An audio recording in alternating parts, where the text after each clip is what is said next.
Hello, hi, welcome back to another writing vlog. If you're new here, I'm Peyton J. Letko. I'm an aspiring author who owns a small town coffee shop, and I recently finished my first draft. And in this video today, we're just refilling the creative cup, letting the draft rest, and figuring out what we want to do for revision. So sit back, relax, get yourself a cozy cup of tea if you haven't yet, or coffee, and enjoy the vlog.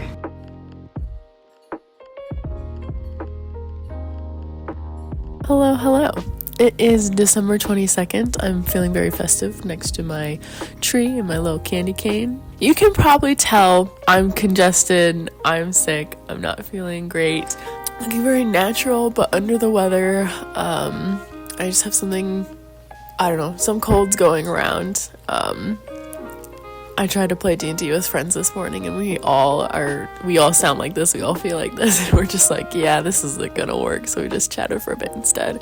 But I'm trying to rest today, so something I've been wanting to do for revision, which I haven't actually started yet, but this is part of the prep for it, is to journal my thorns and roses.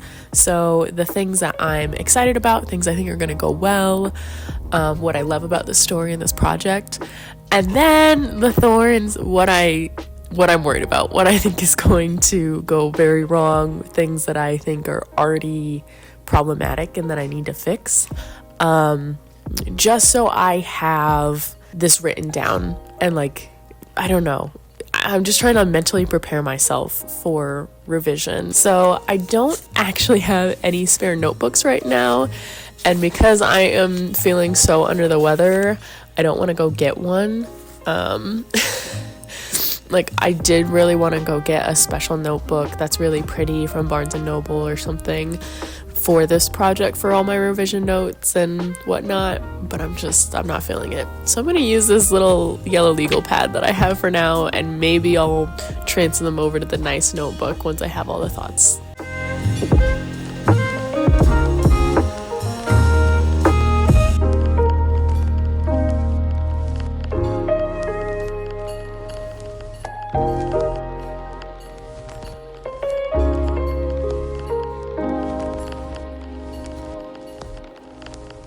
I finally just finished doing that. That probably took me an hour.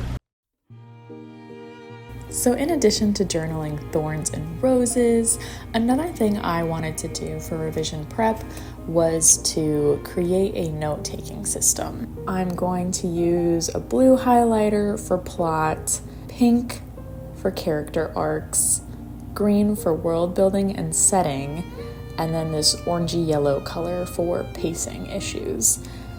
And while I fully intend to mark up the book and margins with pen, pencil, I still wanted to try and create this highlighter note system to organize problems as I find them for my later revision plans, just to try and be as organized as possible, basically, make my life a little bit easier, hopefully.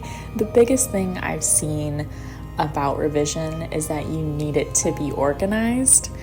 So these are my big broad categories that I will be looking for in my developmental edit: plot, character arcs, world building and setting, and pacing with that color key. I think my goal is to do 2 passes of Project Old Lovers. The first read through will hopefully just be reading it as a reader, but I have a feeling I might do a little bit of work.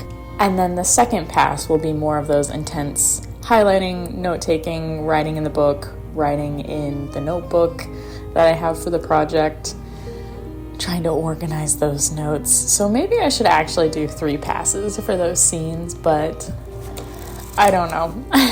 I feel like that's a lot of time spent reading. No matter what, I feel like this is a big step in getting myself organized for revision, and it feels nice to have this checked off my revision prep list.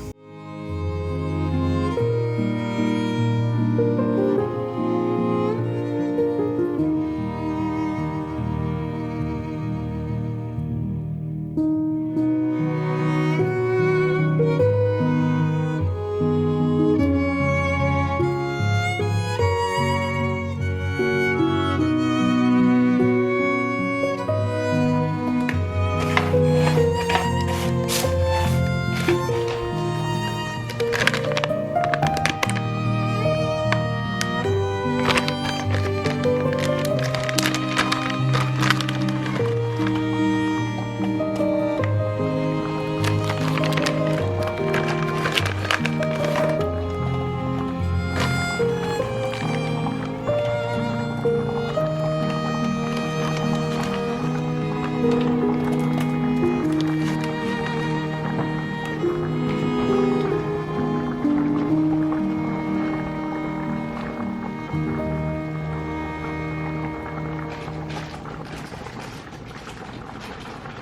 I'm going to do something I've wanted to do for a very long time. It's the 20th. It's Friday, December 20th. Tomorrow will mark a month since I finished my first draft, and I'm I'm still so blown away by that physical copy. But in that video, I mentioned how I've always wanted to do this writing challenge called NYC Midnight, and I'm finally going to do it. So what is NYC Midnight? NYC Midnight was established in 2002, so it's fairly new. I mean, it's over 20 years old at this point, but to me that seems fairly new. And they create inspiring challenges for storytellers all over the world, so anyone can enter this. And they have an array of challenges. Like, for example, they have 100-word microfiction challenges, flash fiction, rhyming story, screenwriting, and short stories. And they do have explanations for all of those because, quite honestly, I have no idea what a rhyming story is. My brain jumps to like a kid's story, but I think it's more open than that. And then they also have resources for these things. So if you've never written flash fiction, they have like a guide on how to do that. So you can expand your writing experiences, and they give you the tools to do it. So how does it work? When a challenge begins, you're given 3 prompts, and these prompts can consist of the following things: a genre, an action, character, location, object, subject, or a word. And these prompts need to be integrated into whatever you write. If you don't, then you're disqualified. There is a time limit. So all challenges begin and end at 11:59 New York time, which is 1 minute before midnight, hence NYC Midnight. And challenges have varying time limits. Some of them are 24 hours, some of them are 8 days. So you're really challenging yourself to write something short, which can be even harder than writing something long like a novel, and you're giving yourself a very small amount of time to do it. Like, this is like NaNoWriMo on crack for other types of writing, which is why I'm interested in doing it. The next thing I love is that you get feedback on every submission, which can be terrifying. I know feedback's a scary word for a lot of writers, but that's how you grow.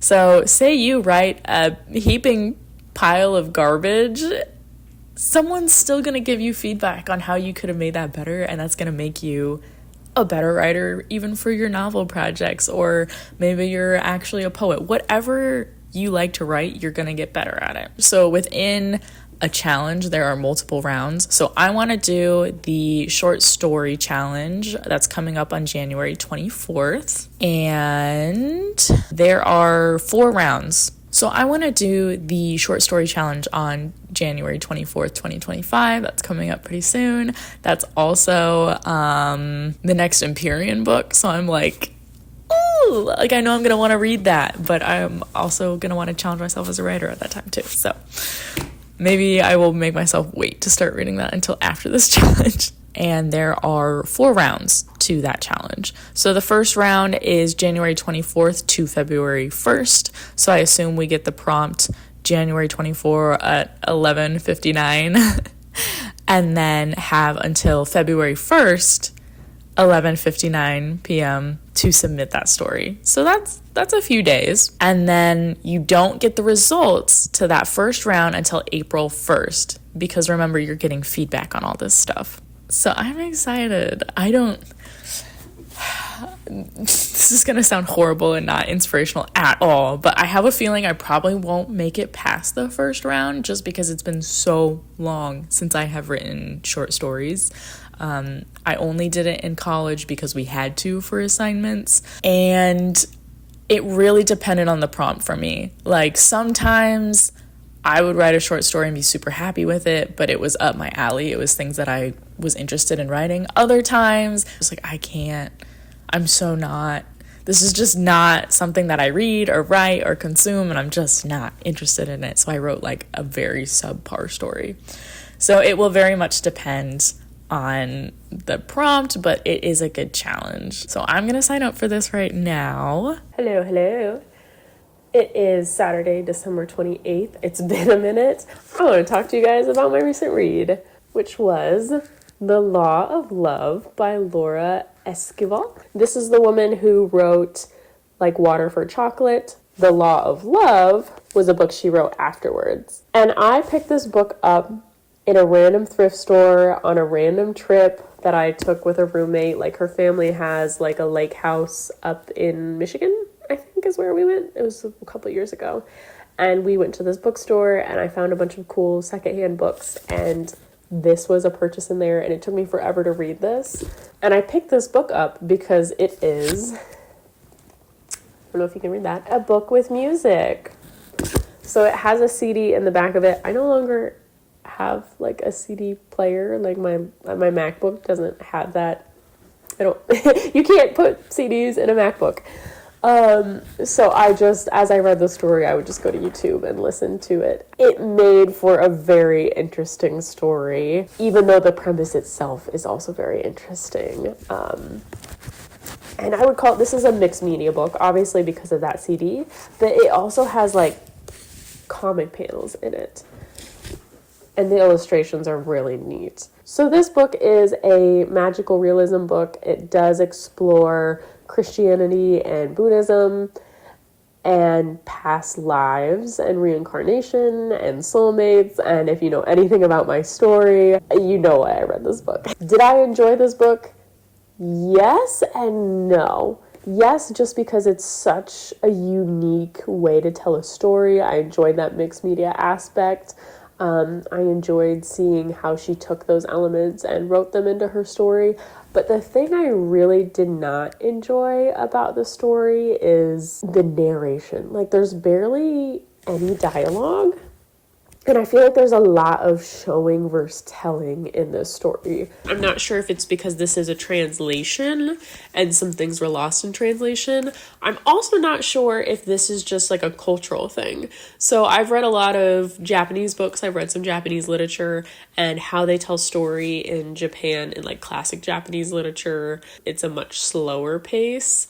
But each culture, I think, has a different approach to storytelling and drama and story beats, and I think that might be a little bit at play here. Not to say that it's like bad or worse, it's just different, and I feel like right now it just sounds like I'm saying it's bad, and yikes. But anyway, that very much came across to me, and I haven't read a lot of Spanish, Mexican, Latina, Latinx work. But I know like South America is like the birthplace of magical realism. So that's also why I'm interested in reading more magical realism and having that context and reading a book by a Mexican author. Would I recommend this book? Yeah, actually. I think I gave this like 4 stars. Maybe like a 3.9 at the lowest, 3.7. I'd say 3.7 at the very lowest in parts. But it was a unique, interesting story, and it helped me with my own, just to see how someone is writing. Like, the genre I'm writing in is very strange, and this isn't exactly in the same genre, but it's tangential. I can't say this because whatever. It's related to the story that I'm writing, and as an author, aspiring author, you should be reading stories that are close to your own. But if you're looking for a cool story, if you're looking to read more diverse authors from other cultures, I would check this book out. So excited for this year. This looks so good. Oh my goodness, it smells good. It smells like a real pizzeria. So I want to give you guys a little update on my plans for revision, how the draft break is going. So today is January 8th, and this video has chronicled through December. I finished the first draft back in November. My soft goal was November 24th, and we hit that goal. So the month and a half, I guess, that it's been kind of has just been me resetting, refilling the creative cup, focusing a little bit more on the coffee shop, and figuring out what the heck I want to do for my developmental edit, my second draft, since this is the first time I will be doing that. I've also taken some time to figure out what I want 2025 to look like, set some goals, and I'll have a different video on that soon in terms of life, writing, all the buckets, coffee shop, all the buckets. So I think the biggest thing I've been struggling with is how long I need to let this draft rest. I've heard different things from different people. I've heard people say that they were super excited and they only waited 2 weeks, 4 weeks, about a month and a half, which I'm kind of at. I'm not gonna lie, when I first finished the draft, I did want to jump in really fast, but I was forced to slow down and focus on the coffee shop and some events we had and then the holidays, which is kind of why I planned my first draft deadline the way I did. And then on the other end of the spectrum, I hear people say, wait 3 months, 4 months, 6 months, as long as you can away from your story so that you kind of forget things and you can read it objectively. And I think I'm going to be one of the longer monthers, maybe 2 months as we're approaching the 2 month mark, 2.5. It might be closer to 3 for me because I have signed up for that short story challenge, and that is the last week in January through the first week of February, and I will only have like 8 days to write that short story. So that'll force me to take a brain break and jump into a different writing world, but without fully outlining, because I told myself, oh, I should try and outline a different story, and then I was trying to force it, and I would sit down and I'd be like, I have a world that's coming to me, but I don't have characters, I don't have a real like plot, I don't have that through line yet. So let's not do this. Let's just jot down these ideas, the vaguest outlines of ideas that I have for other stories. And by that I mean like a few words, not an actual outline, just like here's the setting, here's a possible premise. Not even a premise, just like here's an idea that would be fun to play with in this world. So I think that will help me, because right now I still remember way too much about my story in detail, and I am constantly thinking about the scenes I know that don't work yet and the gaps I need to fill, and I have a huge note in my phone just full of things I know I need to change and fix, and I'm just compiling that, and I haven't even started my read through yet. So I feel like it's too soon, especially because right now in my break refilling my cup, I'm taking time to do some research. I'm taking time to read some craft books that I know I need to help me level up in my writing. And I'm already getting so many notes just from that and what I remember right now. So I think I do need to let it sit a little bit longer. The 3 month mark might be okay for me. I just don't want to stall too long because I want to keep things going. I just don't want it to slip to the wayside and then become unimportant and stop working on the book. That's more my concern than anything. I don't want to let life get in the way, and I feel like that's something we can all, and I think that's something we all feel with our writing projects. We just don't want life to get in the way. I've been researching how I want to tackle this. I've come up with an organization system for my notes. It's gonna be a lot of sitting and brainstorming and probably writing scenes that won't make it into the book. And it'll also be filling in a lot of the blanks. So I'll finally take the time to research those things that I don't know, that I just kind of like glossed over and did my TK abbreviation in the first draft. And this will be in terms of like world, character motivation and goals, which brings me to another point, something I know I want to do as I'm making these notes and these brainstorming and organization and like problem solving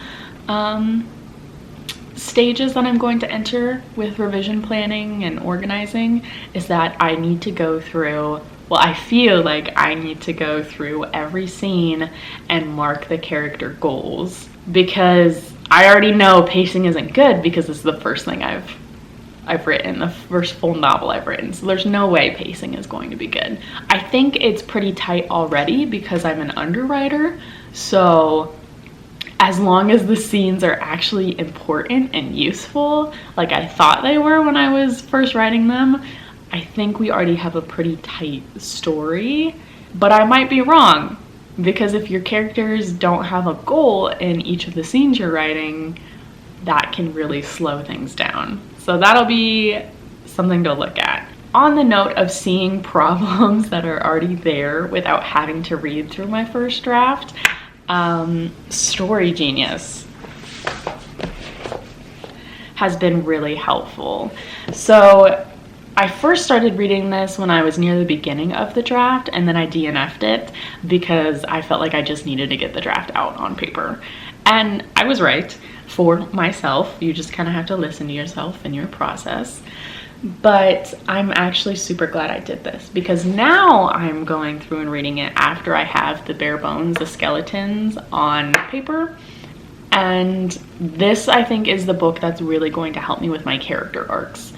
Like, that's honestly something that's been stressing me out when I think about revision, is that because of where I'm at with my skill set in my writing craft, what if I don't recognize the things I need to fix?